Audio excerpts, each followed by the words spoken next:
Kekaisaran Sunda Nusantara ancam bubarkan Indonesia usai sang jenderal ditangkap.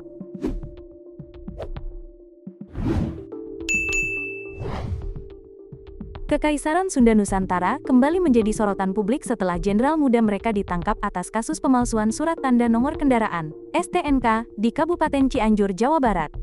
Jenderal muda Kekaisaran Sunda Nusantara yang kini menjadi tersangka pemalsuan STNK itu berinisial H, 54. Menurut Kepala Satuan Reserse Kriminal Kasatreskrim Polres Cianjur, AKP Tono Listianto, H adalah sindikat pemalsuan STNK ini. Dia menjadi pelindungnya karena punya pangkat jenderal, kata Tono di Mako Polres Cianjur, Selasa, tanggal 11 Maret tahun 2025, dikutip dari Kompas.com.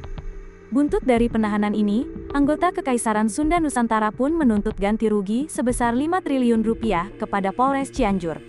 Tidak hanya itu, dalam surat yang ditembuskan ke berbagai negara, kelompok ini juga mengancam akan membubarkan Negara Kesatuan Republik Indonesia (NKRI). Mereka bahkan mengancam akan menjadikan Jakarta seperti Nagasaki dan Hiroshima apabila tuntutan mereka tidak diindahkan, kata Tono. Sebelumnya, Polres Cianjur telah mengungkap sindikat pemalsuan STNK yang telah beroperasi selama 5 tahun terakhir.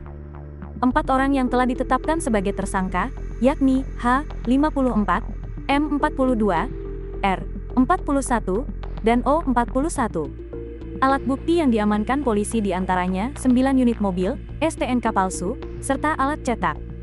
Sindikat ini diketahui telah mencetak ribuan lembar STNK palsu, dengan harga 1,5 juta rupiah hingga 2,5 juta rupiah per lembar.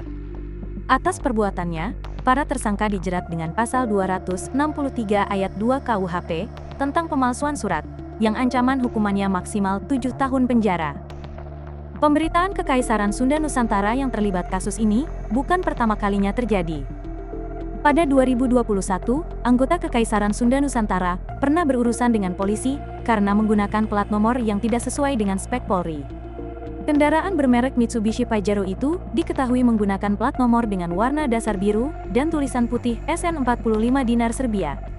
Dilansir dari berita Tribun News yang tayang pada Jumat, tanggal 7 Mei tahun 2021, pengemudi mobil tersebut bernama Rusdi Karpesina. Saat diperiksa polisi, Rusdi menunjukkan berbagai kartu identitas yang dikeluarkan Kekaisaran Sunda Nusantara. Rusdi juga mengaku sebagai TKSN, Imperial Army of Sunda Archipelago. Menurut Rusdi, Kekaisaran Sunda Nusantara sudah diakui oleh Mahkamah Internasional. Meski bernama Kekaisaran, Rusdi mengatakan bahwa Sunda Nusantara tidak memiliki kaisar. Yang ada adalah panglima. Ia menuturkan, jumlah warga Kekaisaran Sunda Nusantara mencapai ribuan orang. Rusdi menyebut Kekaisaran Sunda Nusantara berbeda dengan Sunda Empire. Menurutnya, Kekaisaran Sunda Nusantara tidak pernah secara sengaja mendeklarasikan diri di hadapan publik. Kita nggak heboh-heboh kayak Sunda Empire, kita nggak kayak gitu, ungkap dia.